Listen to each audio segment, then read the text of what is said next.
Allez, salut à tous. Aujourd'hui, je vais vous montrer un petit peu comment on peut faire des petits minots, des petits leurres pour la truite.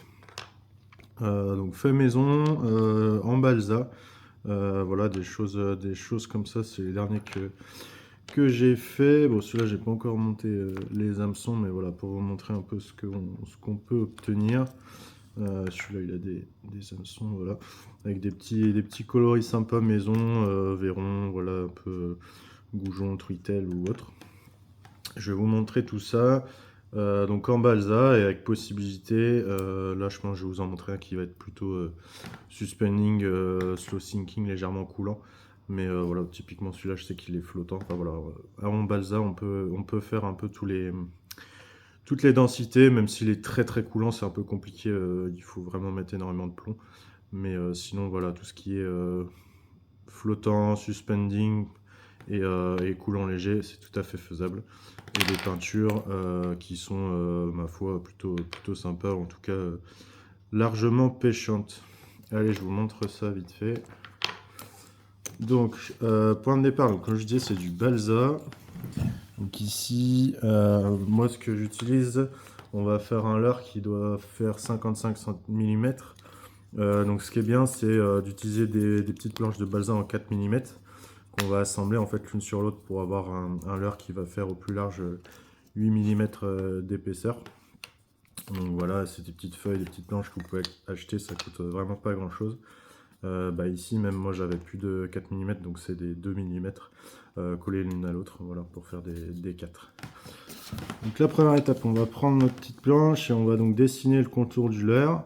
Donc là c'est un petit leurre que j'ai dessiné moi-même. Après, si vous ne sentez pas l'inspiration de dessiner vous-même, vous pouvez prendre soit un modèle du commerce, ou sinon vous prenez des photos de vrais poissons, de vrais petits poissons sur internet, et puis vous les imprimez. Donc là en fait, il suffit d'appuyer assez fort sur les contours de votre leurre. Et vu que le balsa est un bois très tendre, on va le marquer en fait, et on va voir normalement sur le bois la trace du contour. Voilà. Donc là je sais pas si vous allez voir, mais en fait je vois déjà le contour de mon leurre. Donc là, hop, je le trace comme ça, tac, et voilà, j'ai le contour.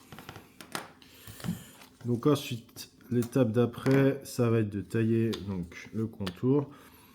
Pour ça, moi je vais coller mes deux petites parties. Alors coller, ce ne sera pas définitif, c'est simplement pour pouvoir tailler et que les deux côtés soient vraiment identiques. Donc il faut juste mettre un tout petit point de colle au milieu, ou si vous avez du scotch double face. Tac, donc là, hop, tout petit point de colle. Encore une fois, c'est vraiment pas pour coller définitivement, il va falloir qu'on enlève ensuite, c'est juste pour pouvoir tailler symétriquement. Tac. J'appuie un peu. Je vérifie. Ouais, c'est bon. Hop. Voilà. Et donc là, on peut tailler. Donc, vous allez voir, le balsa, ça se coupe vraiment super bien comme ça là. Donc soit à cutter, soit ici sur un petit scalpel, ou même un couteau bien affûté, bien aiguisé, ça suffit. Donc là, on y va tranquille. On dégrossit.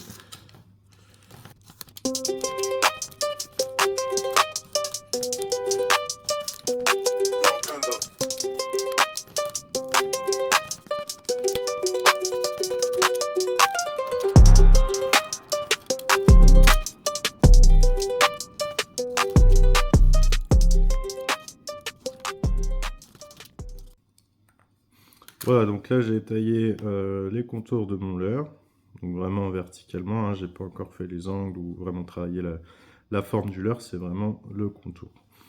Donc la prochaine étape, ça va être de séparer nos deux parties qu'on avait collées provisoirement. Donc là, il faut y aller tranquille, normalement ça se redécolle, si on n'a pas mis trop de colle. Tac, voilà, et donc là on a nos deux moitiés. La prochaine étape, ça va être de faire l'armature du leurre. Donc l'armature, c'est quoi? C'est en fait un petit peu le squelette du leurre où on va avoir les anneaux qui vont pouvoir sortir, donc pour accrocher les deux hameçons et en tête de leurre pour accrocher notre fil. Donc ici l'idée ça va être d'avoir une armature qui va être traversante avec des œillets donc en tête, sur le ventre et en queue. Donc pour ça on prend du fil inox. Donc ça se trouve un petit peu de partout, mais vous l'avez en magasin de pêche. Ici, moi, c'est du 0,6 mm, 60 centièmes. C'est presque un peu fin pour ces tailles de leurre. Il faudrait presque du 0,8, du 80 centièmes. Donc, pour cette armature, donc on se coupe une petite longueur, 15-20 cm.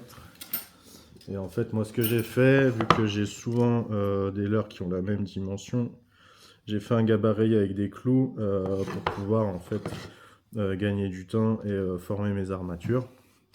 Mais si vous voulez pas faire ça, vous faites juste quelques leurres comme ça, vous pouvez très bien avec une pince ronde comme ceci faire vos œillets, vous reporter sur le gabarit de votre leurre pour pas vous tromper. Donc là c'est simplement des... En gros j'ai pris le dessin de mon leurre, je l'ai collé sur ma planche et j'ai planté des clous en fait aux endroits où je veux qu'il y ait un œillet. Voilà.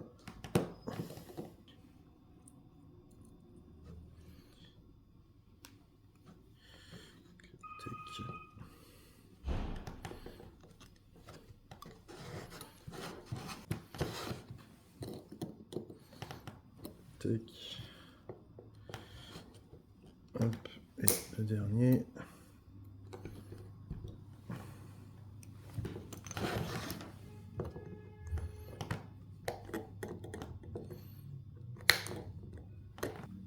Oui, je vais le couper.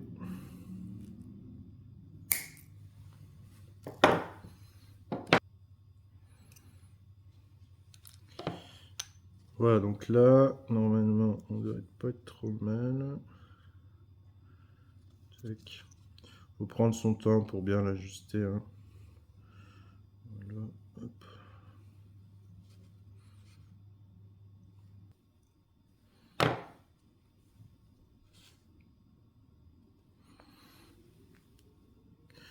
Voilà, donc là, il faut bien l'ajuster. Donc soit vous collez directement comme ça, soit moi, ce que j'aime bien faire... Alors ici, c'est du fil avec une bobine pour monter les mouches, mais vous pouvez prendre du fil de couture tout basique. Et en fait, ce que je fais simplement, c'est que je vais tourner ici pour bien refermer en fait mes œillets, même si franchement il y a très peu de chances que ça s'ouvre, mais voilà, comme ça c'est quand même plus propre. Voilà.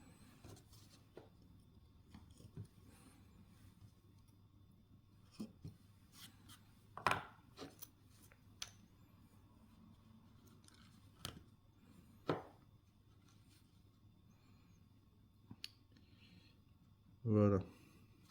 Donc là ensuite ce qu'on fait, on positionne bien comme il faut notre armature. Et ce que je vais faire, c'est que je vais mettre mes deux parties l'une sur l'autre, avec l'armature bien comme il faut.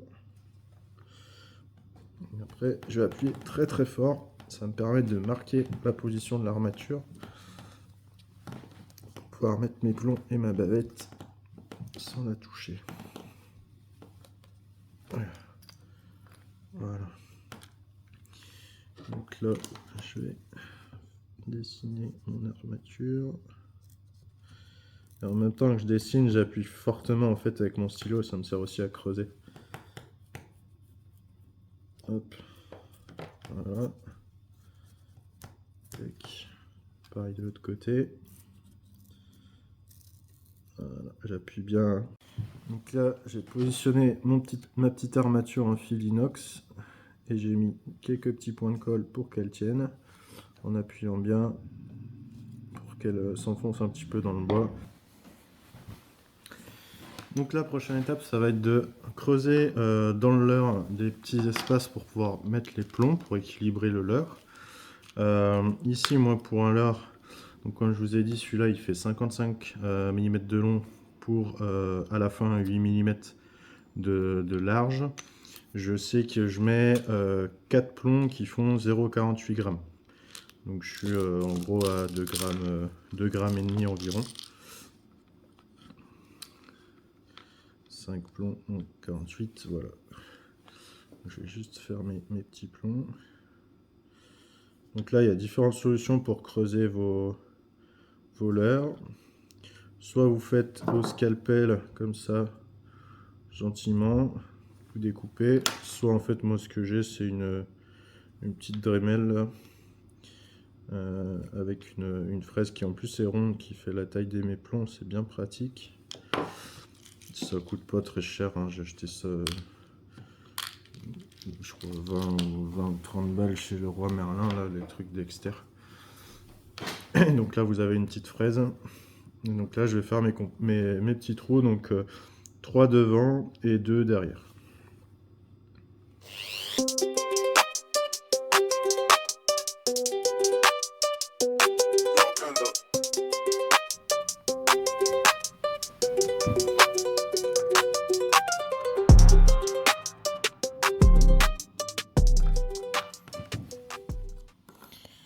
Donc là, ce que j'ai fait, donc j'ai mis mes 5 plombs là, de 0,48 en perçant.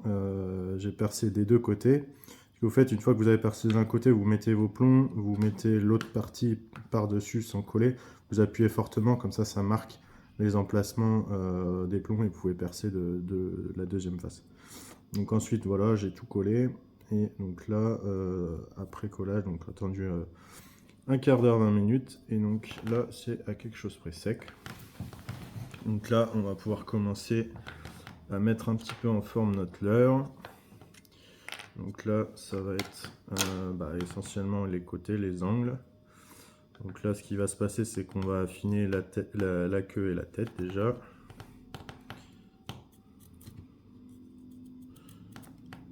Tac. Faire gaffe d'essayer de faire quelque chose d'assez symétrique pour que le leurre nage plutôt bien.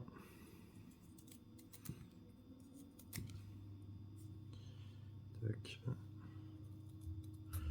Si vous n'êtes pas trop à l'aise avec les cutters, c'est pas grave, vous pouvez aussi faire ça au papier de verre en ponçant.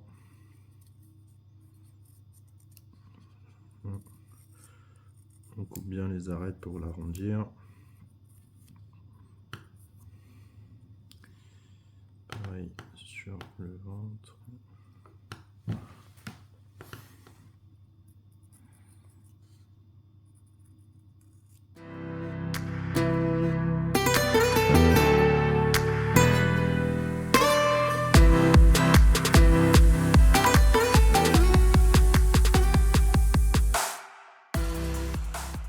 On a fini de tailler au cutter les contours de notre leurre. Donc ce qu'on va faire, c'est qu'on va affiner un petit peu avec le papier de verre.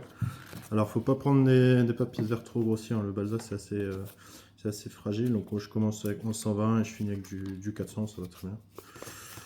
Donc là on est parti.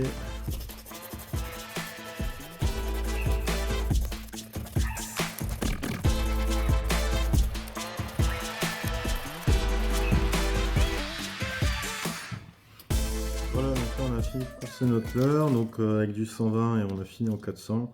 Donc voilà, on a quelque chose d'assez propre, d'assez lisse, avec des angles bien arrondis. Donc là ensuite ce qu'on va faire, c'est qu'on va faire l'emplacement pour la bavette. Alors la bavette, on va la mettre par ici. Alors l'idée c'est, on est entre 45 et 90 degrés. En gros, plus vous allez faire un leurre lourd, plutôt animé en dents de scie, plus il va falloir que la bavette soit, on va dire, plus horizontale. Et à l'inverse, si vous faites un leurre flottant, suspending, etc., une bavette beaucoup plus verticale vers le bas, proche des 90 degrés, pour avoir un leurre qui va beaucoup plus nager de gauche à droite. Donc là, moi je suis on va dire légèrement coulant suspending, donc on va être sur un leurre avec une bavette quand même assez inclinée.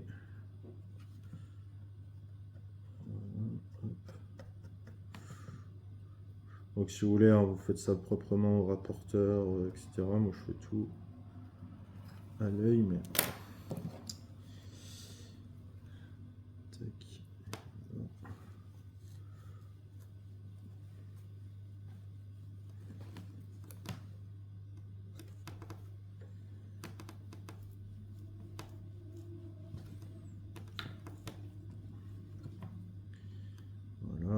faire rentrer de peut-être 5 mm, quelque chose comme ça. Une petite épaisseur.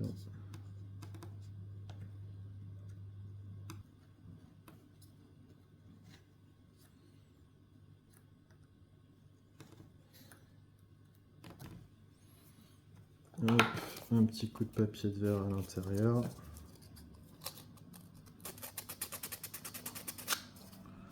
Voilà.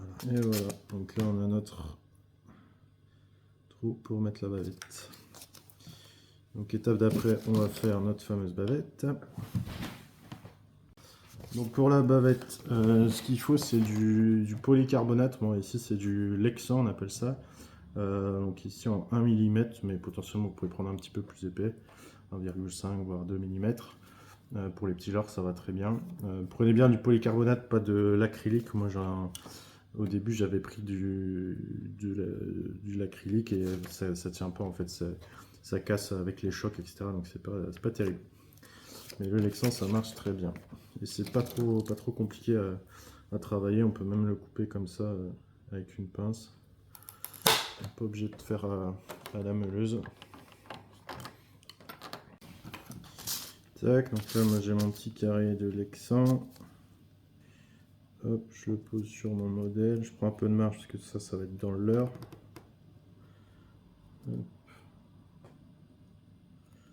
Voilà. Ensuite je vais couper ça. Donc ça aussi avec la Dremel là vous avez les petits disques, vous pouvez couper ça proprement. Sinon à la pince coupante ça se fait aussi très bien. Sur du 1 mm quand vous faites plus épais c'est un peu plus compliqué, mais sur des petites épaisseurs ça va très bien comme ça.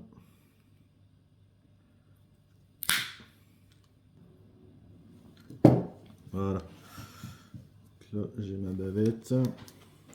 Je finirai en ponçant proprement. Je regarde si elle est pas trop longue. Elle est trop longue. Je vais raccourcir un petit peu.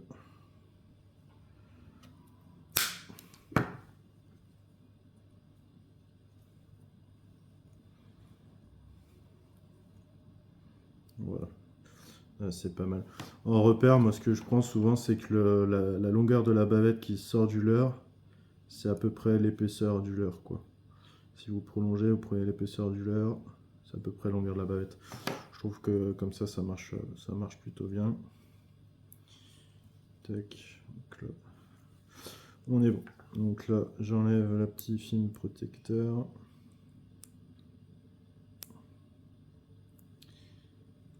Et on va coller la bavette.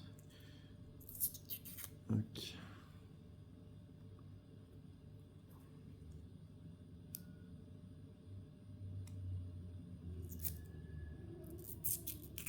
Voilà. Donc là, un super glue.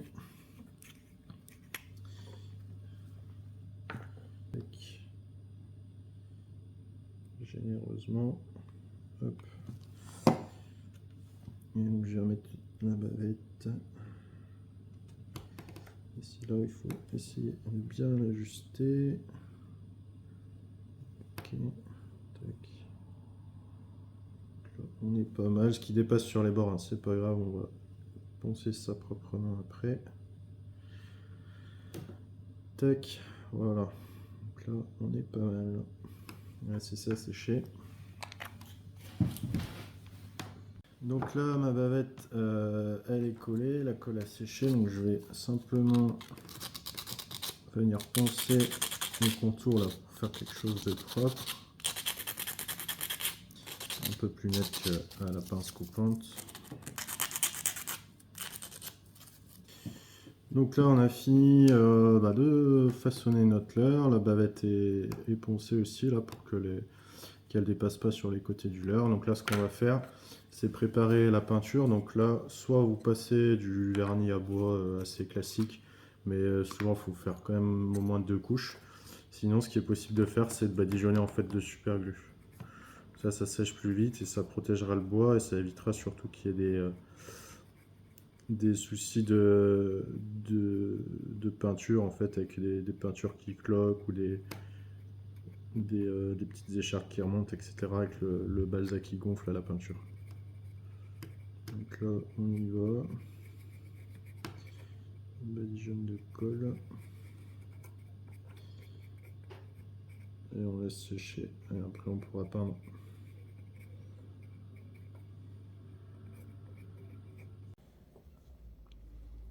Donc là, on va pouvoir passer à l'étape de peinture. Donc, juste ce que je fais avant, c'est qu'on va protéger notre bavette avec un petit bout de scotch de peinture. Hop.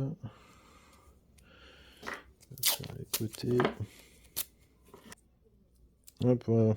Allez, let's go pour la peinture. Donc là, pour la peinture, moi, ce que j'utilise, alors vous avez, soit si vous avez des aérographes, bah, tant mieux, vous pouvez faire des belles peintures de précision. Sinon, moi, ce que j'utilise, en fait, c'est des bombes aérosols. Ici, c'est marque Belton. Voilà, des Molotov, là. Et ma foi, ça marche plutôt bien. C'est pas si cher, c'est entre 5-6 euros la bombe, mais voilà, vous prenez un petit dégradé un peu de couleur brun, jaune, vert, voilà, un peu de gris, et puis vous avez largement de quoi faire pour pas si cher. Et c'est fait pour peindre des murs, donc d'ici à ce que vous avez peint assez de surface de l'heure pour vider une bombe, je pense que vous avez de quoi remplir quelques boîtes. Allez, c'est parti. La première couche du blanc.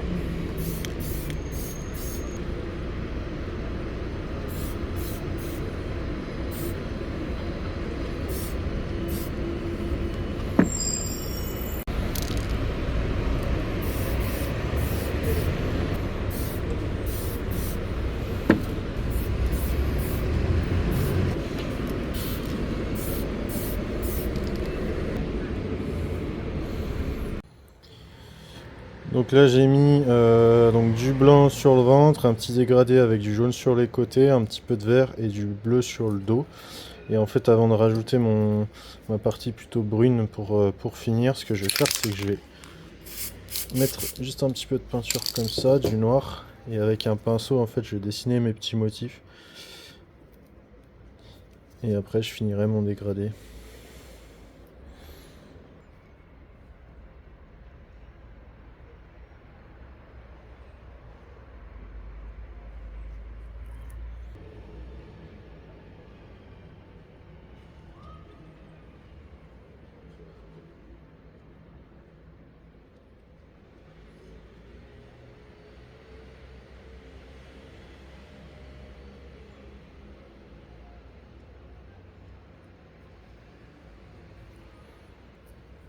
Là ça me fait un espèce de trait type Véron. Et après je vais faire des petits points noirs sur le dos. Et ça je vais le faire avec une petite bout de ferraille. Tac. Comme ça, hop, hop, hop. Donc là j'ai fini mes deux peintures, là j'avais deux leurres à peindre d'un coup. Donc voilà, ça c'est celui que vous avez vu le début, donc j'ai pas pu vous filmer la fin. Donc effectivement j'ai fait mes motifs en noir et en fait par-dessus le bleu j'ai mis un petit peu de brun et quelques éclaboussures de noir, même si là on va peut-être pas trop bien voir. Donc voilà, ça fait un petit coloris Véron naturel, on va dire, hein, qui est assez sympa. Voilà, avec le ventre blanc crème, quoi. Et j'en ai fait un autre, même si, alors je suis pas forcément un grand fan des couleurs flashy pour la truite, mais bon, ici c'est plutôt un coloris, on va dire, Véron en frais. Donc là, c'est le même principe, sauf que sur les flancs, j'ai mis plus de jaune et un peu de vert pétant, vert chartreux, pour avoir quelque chose un peu plus flashy. Et sur la queue et la tête, j'ai mis des petites pointes d'orange. Avec voilà, et je me suis amusé à faire des petits points blancs, comme les petits verrons en frais sur le nez. Voilà. Bon, comme quoi, avec du matos assez simple, hein, je dois avoir 50 balles de bombes de peinture à peine. Et voilà, on peut quand même faire des trucs assez sympas. un petit coup de pinceau pour faire quelques motifs, des petits points avec une aiguille ou un bout de corde à piano, là, comme ça. Et puis on arrive à faire des trucs assez sympas. Alors j'ai pas pu vous filmer en détail les étapes de peinture. Si certains sont vraiment intéressés, je pourrais essayer de le faire. Là c'était un peu galère à cadrer puis j'étais à l'extérieur. Mais voilà, hein, donc c'est du dégradé, faut pas hésiter à faire couche superposer différentes couleurs de peinture. Toujours en partant le ventre le plus clair et puis on asperge sur le dos avec des couleurs de plus en plus foncées, ça nous fait des petits dégradés comme ça. Donc voilà, donc là on va laisser sécher. Idéalement, il faut laisser sécher, on va dire 24 heures. Et après, donc la prochaine étape, ça va être de coller des petits yeux et de passer au vernis. Allez, avant-dernière étape, donc là nos leurres ils ont eu le temps de sécher, la peinture a eu le temps de sécher. On va coller des petits yeux. Donc là pour des leurres de 5 cm, 55 mm, je mets des yeux, c'est du 4 mm de diamètre.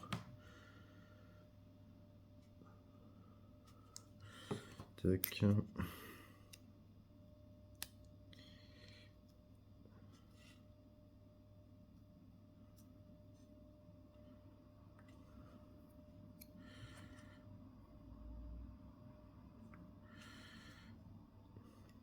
Là ils sont argentés, je pense qu'avec du jaune ça aurait été même mieux, mais j'en ai plus.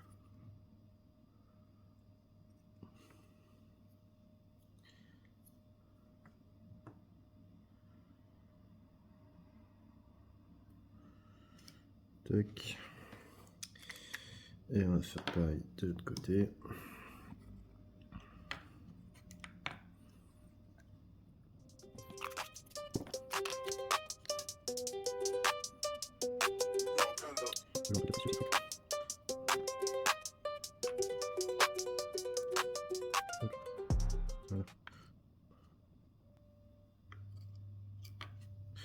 Voilà, on va sécher un tout petit peu et après on va passer au vernis.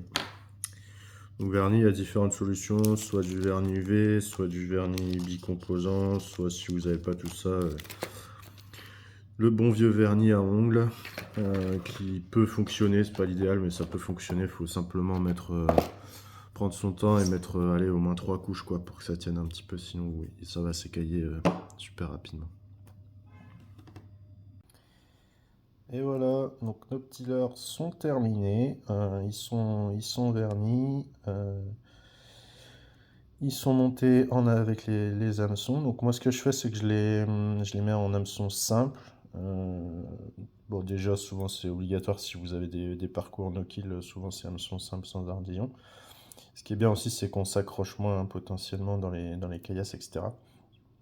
Et ce que je fais aussi c'est que je les mets en ce qu'on appelle en assist hook, donc avec un petit bout de tresse et je le fais directement sur les œillets sans mettre les anneaux brisés. Je trouve que c'est plus discret, ça évite le petit cliquetis là, de la ferraille et ils sont pas, enfin ils sont quand même tout à fait, voilà, vous pouvez voir, hein, ils sont quand même tout à fait libres de bouger, donc ça empêche rien. Voilà, donc nos deux petits verrons, un plus, on va dire, sobre, naturel, quoi, coloris, coloris très, très naturel, et l'autre un peu plus flashy, ou on va dire couleur verron en frais. Voilà, la petite bébête. Donc là, les rivières à truites sont fermées, forcément, donc je peux pas vous montrer comment ces petites bébêtes nagent. Ce que je vais faire, je vais essayer de vous filmer dans mon super bassin d'essai, qui n'est autre que ma baignoire. Montrer un petit peu comment il nage. Allez, je vais vous montrer ça. Donc vous allez voir, il est quasi suspending, so sinking, c'est-à-dire que là, typiquement si on le pose tout doucement à la surface, il flotte. Par contre, dès que je l'agite, pouf, donc là, il va descendre tout doucement. Donc on est vraiment à la limite entre ce qu'on appelle le slow sinking, donc coulant lent, et le suspending, donc qui reste à hauteur. L'avantage de ça, c'est qu'on peut le faire nager, faire des pauses. Il va pas se poser au fond et s'accrocher. Même pendant les pauses, il va rester pêchant. Et donc, on est sur un leurre qui va bien aimer les petits twitch. Voilà, faire un petit verron comme ça. Ou alors en linéaire, il va nager voilà, comme ça. Tac.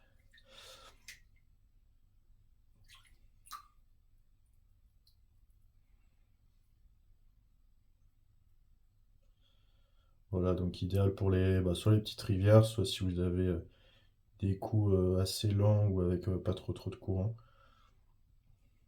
Pas trop profond non plus, parce qu'il descendra pas à des profondeurs de fou. Et voilà, et il est hyper silencieux, hein. Il n'y a pas du tout de bruit d'hameçon, de ferraille, d'anneau brisé, encore moins de billes. C'est l'avantage quand vous pêchez sur des parcours avec des poissons un peu éduqués, un peu difficiles comme chez nous. C'est hyper pêchant, quoi.